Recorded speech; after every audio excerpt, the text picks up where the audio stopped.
เอามาเปิดภาพที่บ้านพี่น้องเลยตอนนี้บาตูนก็ยังอยู่บ้านฝนตกมืดมืดพี่น้องมาที่เฮือนนาบาวเพราะว่าเฮือนบาตูนแบบบ่มีห้องแบบนี้ไม่แต่นอนอยู่นอกเด็กน้อยก็ลายแน่สับสนแน่มันแซวแน่เวลาอัดคลิปเวลาเบาอย่างก็แซวมันหลายคนเด็กน้อยหยอกกันเอาสิไล่เด็กน้อยก็บ่เป็นพี่น้องเลยสิไล่คนหลายคนเอาตัวเองคนเดียวสิไปไล่หลายคนมันบ่ได้พี่น้องเนาะอืมดีกว่าไล่เด็กน้อยก็หาบอลอัดคลิปดีๆมาเฮือนนาบาวพี่น้องตอนนี้อยู่ห้องน้าสาวอยู่ห้องเนาะ อยู่ห้องน้องสายพี่น้องเลยอยู่ห้องน้องสายมือนั่นก็อยู่นี่แหละตอนบอลตูนมาสรุปค่าใส่ใจายเฮือนน้องบองมีน้องสาวคนมาตดเปิดประตูทีมงานเบานงเบาเตียงว่าเอ้าบอลตูนไปนอนบ้านพักบ่คือว่าผู้สาวเปิดประตู เอามื้อนี้ก็ไม่มีหยังหลายพี่น้องเอ้ยก็ว่าสิมาสรุปค่าใช้จ่ายในส่วนของบอตูนสำหรับเพื่อนน้องกระเดยเพิ่นว่าทั้งเบิดในของบอตูนเนี่ยเท่าใดพี่น้องเอ้ยทั้งเบิดมีเท่าใดเนาะก่อนสิเข้าไปเบิ่งรายละเอียดก็กราบทักทายสบายดีแล้วก็สวัสดีพ่อแม่พี่น้องหมดทุกคนก็ยินดีต้อนรับสู่อาตูนชาแนลคือเก่าพี่น้องเนาะเอาพี่น้องเนาะสำหรับเพื่อนน้องกระเดยเนี่ยก็ก่อนสิสรุปบอตูนก็สิเล่าอันที่มาที่ไปจักหน่อยให้พี่น้องเนาะสิเล่าที่มาที่ไปจักหน่อยนึงก็คือเพื่อนน้องกระเดยเนี่ยบอตูนกับเบานงไปอัปเดต2-3เทื่อได้คนละ4-5คลิปแต่ว่าก็ยังบ่มีไผยืนมือเข้ามาแต่ว่าได้ความว่าบ่นงกับบอตูนก็เห็นความเป็นจริงนะแบบว่าน้องกระเดยเนี่ยมันน่าช่วยเหลืออีหลีพี่น้องมันน่าช่วยเหลืออีหลีน่าช่วยเหลือบันไดคือแบบสู้สนทั้งพ่อทั้งแม่ของน้องเพิ่นรับจ้างแล้วก็อย่างที่พี่น้องได้ฮู้และเฮือนน้องกระเดยน่ะเป็นจังไดรับจ้างแล้วก็ออมเงินเทื่อละเล็กเทื่อละน้อยซื้ออุปกรณ์เฮือนก็คือซื้อเสาซื้อตีนเสาซื้อไม้ซื้อหยังเบิด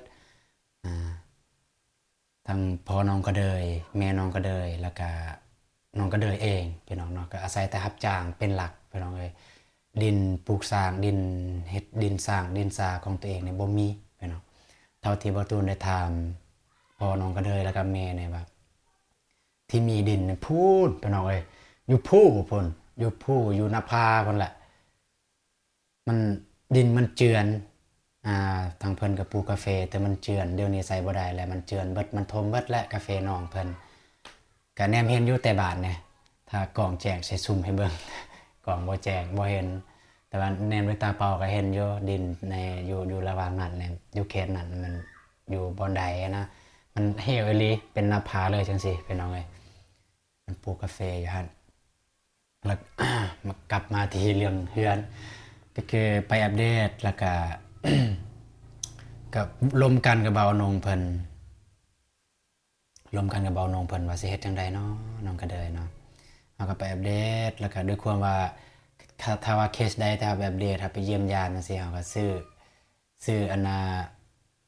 ซื้อของกินของอยากไปฝากไปต้อนด้วยความตอนนั้นกับเบานงกับเบาตูนยังบ่ทันได้มีรายได้ช่อง YouTube สิเฮ็ดจังใดเนาะสิไปหาน้องก็เลยก็บ่มีเงินสิซื้อไปฝากไปตอนน้องเพิ่นอ่าก็เลยแบบว่าเหมาะเจาะในช่วงนั้นก็คือยังเฮ็ดห้องน้ำน้องสลีก็บ่ได้สู้ไปอืมเฮ็ดห้องน้ำน้องสลีเพิ่นพอดีก็ได้แหน่เงินจากที่ผู้ใหญ่ให้เตือนน้ำมูกน้ำมันเบานงกับเบาตูนก็เอาเงินจำนวนนั้นแหละซื้อของฝากของตอนไปให้แหน่อ่า ไปน้องก็ได้เพิ่น พอดีจนกระทั่งมาบาตูนก็ได้มีผู้ใหญ่เพิ่นทักมาเกือบว่าพร้อมกันนั่นแหละหนึ่งก็คือทางแม่ฮักกันแหละผู้ที่รับผิดชอบเรื่องค่าสร้างน้องกระเดยแล้วก็อันใดที่ส่วนมันขาดเรือแต่ว่าก็เพิ่นนั่นแหละผู้ที่หลายที่สุดในเฮือนน้องกระเดยเลยก็ว่าได้เป็นน้องเนาะทางแม่ฮักเพิ่นหลายที่สุดเลยอืมแล้วก็ แล้วก็มีเอยพรพี่น้องเนาะเอยพรผู้ที่จุดประกายพี่น้องผู้ที่จุดประกายนะ ถึงแม้นว่าเพิ่นเกินว่าในเฮือนน้องก็เดินเนี่ยเพิ่นบ่มีก็นะอ่าบ่มีศูนย์รวมว่าซั่นซะเพราะว่างบทางเพิ่นบ่มีแต่ว่าเพิ่นคือผู้จุดประกายแนวใดคือเพิ่นให้เบาตูนไปนับไม้ไปนับเบิ่งไม้แต่ว่าทางเพิ่นเนี่ยเพิ่นว่าจังซี่ให้น้องไปนับไม้แล้วก็ลองเบิ่งว่าบ่เพลงมาพอเท่าใดแล้วมีหยังแหน่ที่ขาดที่เคินเพิ่นว่าถ้าปล่อยคลิปแล้วแล้วยังบ่ทันมีผู้ใหญ่ที่เข้ามา2-3มื้อเอื้อยสิเข้าหาเองเพิ่นว่าจังซั่นทางไอ้พรเพิ่นแต่ว่าเบาตูนก็เน้นเบาตูนล้มกับอันไอ้พรปุ๊บแล้วแต่ว่าถ่ายคลิปแล้วยังบ่ทันได้ลงมีแม่เข้ามาแม่ก็เว้าจังซั่นคือกันก็ไปถ่ายเบิ่งเด้อไม่เท่าใดยังบ่พอเบาตูนก็แจ้งเลยว่าเบาตูนได้ไปหาแล้วได้ไปถามแล้วไม่แจ้งเลยในทรายหั่นพอดีแม่เพิ่นว่าโอเคซั่นก็แม่สิฝากเงินเป็นเงินสมทบเด้อเพิ่นฝากมา5,000 บาทเป็นน้อยทางแม่เพิ่นก็คือ3ล้านกีบเนาะเพิ่นฝากมานับแต่นั้นมาเลยแต่ว่าก็สำหรับนำเบาอนงเพิ่นเฮาก็ร่วมกันกับเบาอนงเพิ่นก็ว่ามีอยู่ก็ผู้ใหญ่เพิ่นให้ไปอัปเดตเบาอนงเพิ่นว่าน่าจะมีอยู่ผู้ใหญ่เพิ่นสิซอยอืม เพราะว่าเพิ่นให้อัปเดตโอเคกันซั่นเฮาก็ไปอัปเดตว่าซั่นเอาก็บ่มีหยังหลายมื้อนี้เนาะก็สิมาสรุปนี่แหละสรุปค่าใช้จ่ายหรือว่ามูลค่าเรือนน้องกระเดยสำหรับในส่วนของเบาตูนมันมีเท่าใดและเบาตูนได้ซื้อหยังแหน่พี่น้องเอ้ยเนาะโอเคเบาตูนก็ได้เขียนเป็นรายการเรียบร้อยแล้วพี่น้องเอ้ยเนี่ยเขียนเป็นรายการเรียบร้อยแล้วในส่วนของเบาตูนนี่บ่แจ้งปานใดพี่น้องโทรศัพท์นี่ก็กล่องบ่แจ้งเพราะว่าอยู่ในนี่มันจะขึ้นได้ไม่อยากแจ้งปานใดแต่ว่าอยู่นอกอยากแจ้งอยู่สำหรับในส่วนของเบาตูนเดี๋ยวเบาตูนสิอ่านให้ฟังพี่น้องเอ้ยถ้ามันบ่แจ้งบ่ได้ก็ขอโทษขออภัยนำในไลน์แล้วก็สามารถทักถามข้อมูลนำเบาตูนได้พี่น้องเอ้ยในส่วนของเบาตูนก็คืองบตอนแรกเบาตูนได้ก็คืองบตัวนี้แหละ3ล้านกีบก็คือ 5,000 บาทพี่น้องเอ้ย3ล้านกีบไปได้งบต่อมาเบาตูนได้ก็คือค่าสร้างเพราะว่าเฮ็ดเฮือนมันก็ต้องมีค่าสร้างครับคันมีค่าสร้างปุ๊บสร้างมาเลยถ้ายังไม่มีค่าสร้างยังบ่ทันได้มาสร้างก็อืม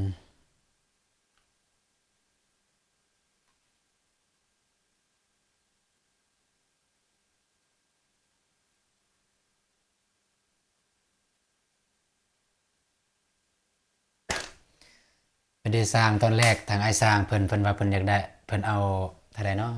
18ล้านแต่บ่ตูนก็ขอน้ำไอ้แดงเพิ่นไอ้แดงเพิ่นก็เพิ่นเฮ็ดช่วยเหลือพี่น้องเอ้ย18ล้านคือหมดทั้งหลังเลยหมดทั้งหลังเลยเก็บรายละเอียดถ้าบอนใดที่ทีมงานเฮาเบิ่งมันบ่โอเคก็สร้างเพิ่นมาแก้ให้ทางไอ้แดงเพิ่นก็ยอมรับน้ำใจเพิ่นแหละพี่น้องเอ้ยเนาะทางไอ้แดงเพิ่นเอาก็มาเว้าต่อเรื่องค่าใช้จ่าย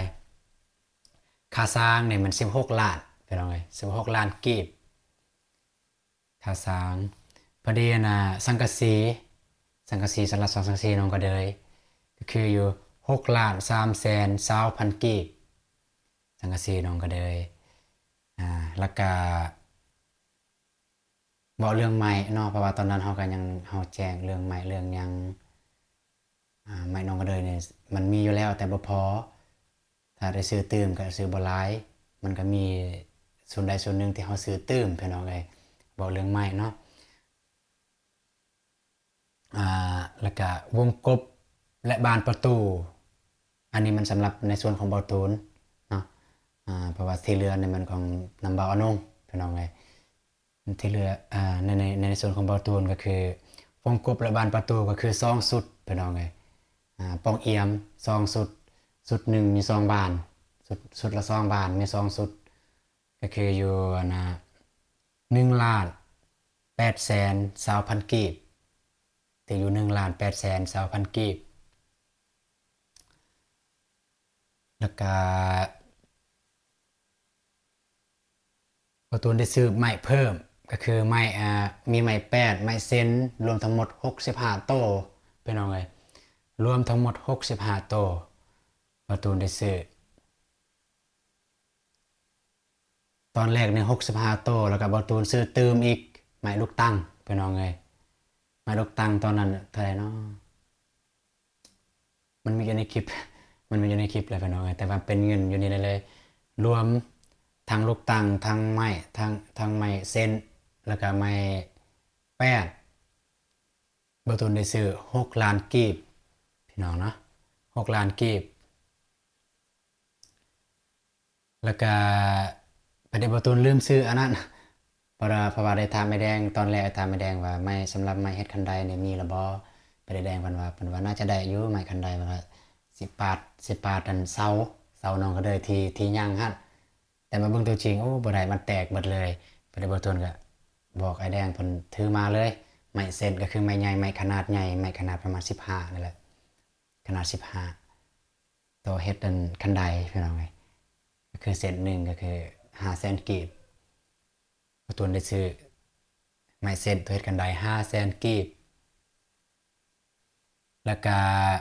เฮ็ดตีนคันไดก็คือกอซื้อแฮซื้อทรายซื้อปูนอ่าซื้อบล็อกพี่น้องไงซื้อบล็อกสำหรับคันไดน้องก็เลยตีนคันไดที่จริงก็มีแต่ล้านปลายล้าน770,000ล้าน770,000แต่ว่าตอนนั้นเนี่ยก็บ่าวตุนกับบ่าวนงพอดีเพราะว่าใส่รถไอแดงเลยนะเราบ่ได้ไปรับเองให้ไอแดงถือมาเลยไอแดงเป็นคนซื้อก็ให้น้ำมูกน้ำมันไอแดงเพิ่น200,000กีบหรือว่า230,000กีบก็รวมทั้งหมดเป็น2 ล้านกีบตีนคันไดใช้ไว้ง่ายๆซะก็2 ล้านกีบตีนคันไดแล้วก็สุดท้ายเนี่ยมันเตียงก็คือเตียงนั่งของน้องกระเดยอยู่ของหลังเฮือนหั่นเตียงนั่งก็คือ250,000กีบไอ้แดงเพิ่นเฮ็ดพี่น้องเนาะอ่าก็ประมาณนี้พี่น้องเอ้ยสำหรับในส่วนของเบาตูนรวมทั้งหมดแม่น35,890,000กีบถ้าตีเป็นเงินบาทเท่าใดเนาะบ้างถ้าตีเป็นเงินบาท890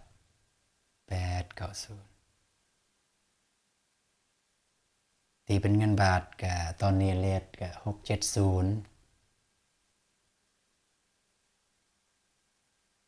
โย่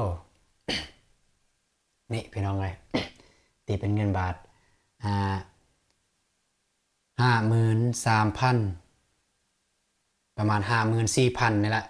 นี่53,500ก็ใส่เป็น54,000เลย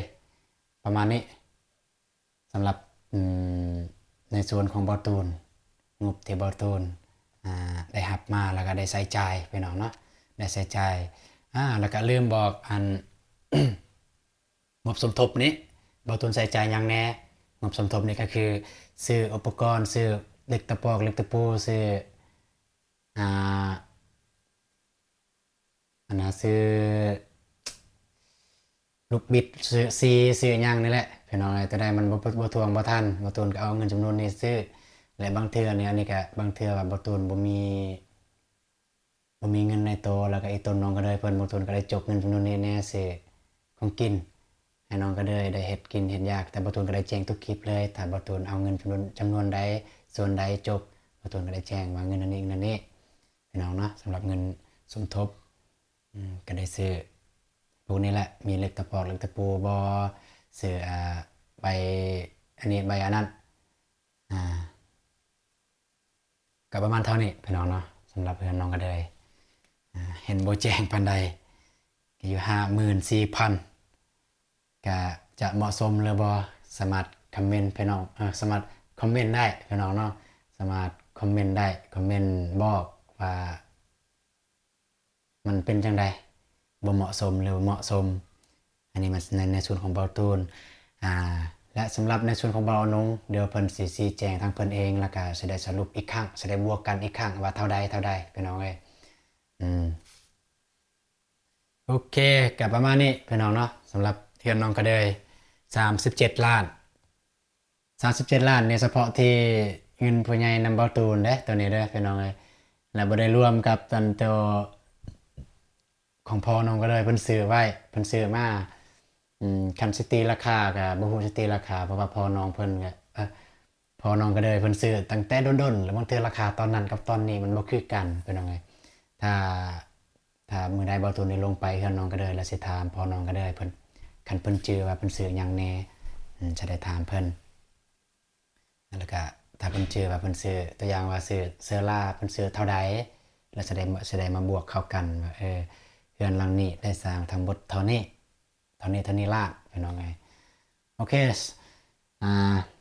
แล้วก็เรือนครัวก็สำเร็จเสร็จสิ้นของน้องก็เลยก็เรือนครัวเนี่ยก็มีส่วนเพราะว่ามีแป้นมีเส้นที่บ่ตูนได้ซื้อไว้อยู่หั่นแล้วก็ทีมงานได้ซื้อไว้ก็พอน้องก็เลยเพิ่นเอาไปใส่เลยนับแต่ไม้นับแต่พื้นเพราะว่าน้องก็เลยเพิ่นทีพื้นเพิ่นเทพื้นยังมีปูนเรืออยู่หั่นเพิ่นก็เทพื้นเลยไม่แต่ว่าต่อไปก็จะตามเบิ่งห้องน้ำน้องก็เลยห้องน้ำน้องก็เลยว่าทีมงานเฮาสร้างแบบใดประมาณใดงบก็นำบ่ตูนก็มีแล้วมีคือการนำบ่นงก็มีคือการน่าสิเบิ่งแล้วถ้าเบิ่งว่าสิสร้างแบบใดเรื่องห้องเนี่ยลมกันแล้วกับเบานงว่าจะเฮ็ด2ห้องให้น้องเพิ่นแล้วก็ขนาดนี่คร่าวๆและบ่ตูนได้หัวคร่าวๆมาประมาณ4คูณ2เมตรโอ้ใหญ่เด้อ4คูณ2เมตรใหญ่เพราะว่ามีผู้ใหญ่ทางเบานงเพิ่นว่าให้เฮ็ดสำนั้นเลยเพื่อน้องก็เลยเพิ่นสะดวกสบายในการเกินว่าขับถ่ายแน่แล้วก็อาบน้ำแน่2ห้องคือน้องก็เด้อคือน้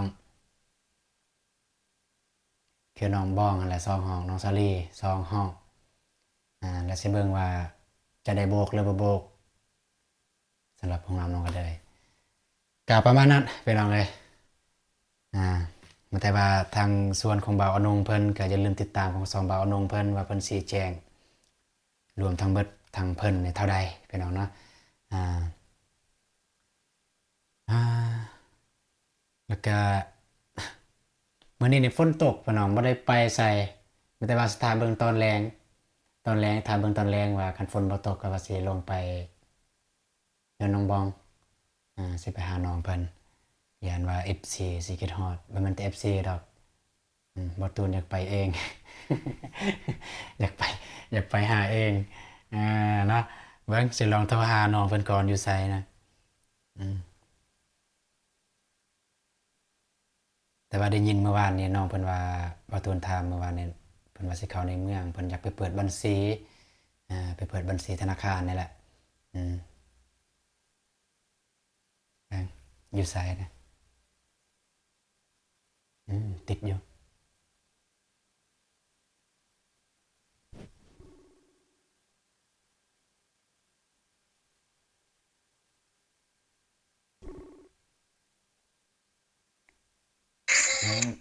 อ๋อ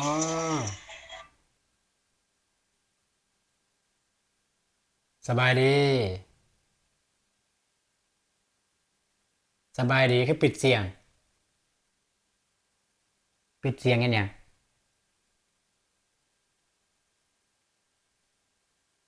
เปิดเสียง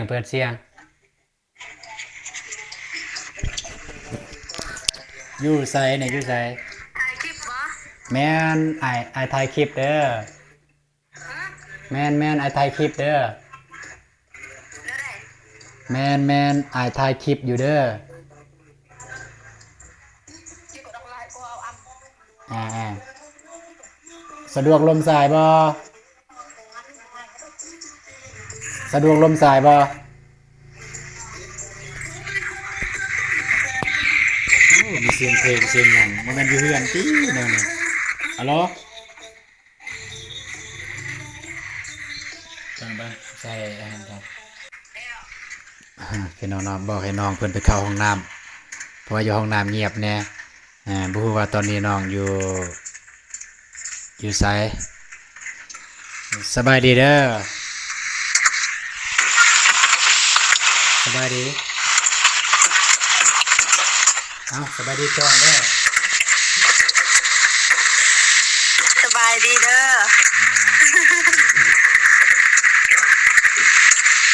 คือบนยินเสียงบ่ได้ยินจะได้เปิดอะไรนี่อยู่ไสนี่อยู่เฮือนบ่ แป้งไปเฮ็ดหยังไปเฮ็ดหยัง เนี่ย ไปเฮ็ดหยัง แล้วได้ ไปเฮ็ดหยังถ้าแป้งอะนะ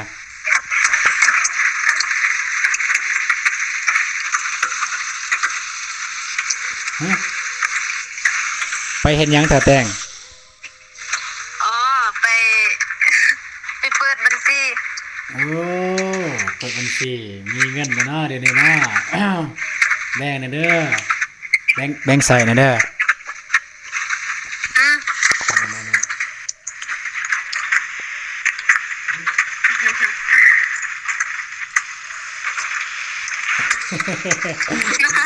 เออ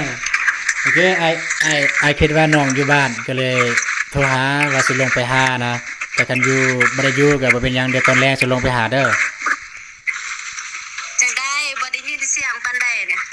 ว่าไอคิดว่าน้องอันอยู่เฮือนไอสิลงไปหา แต่ว่าคันบ่ได้อยู่เฮือนก็บ่เป็นหยังเดี๋ยวมื้อแลงสิลงไปหาเด้อ อยู่ไส ว่า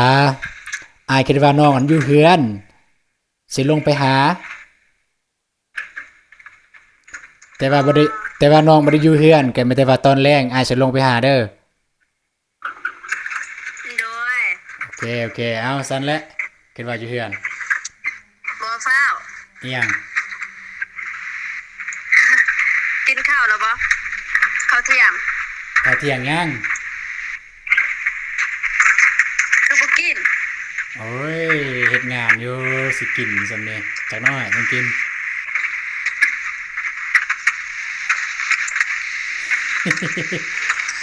โอเคนั่นแหละ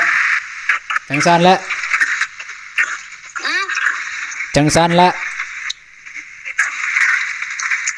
โดย อ่า บาย บาย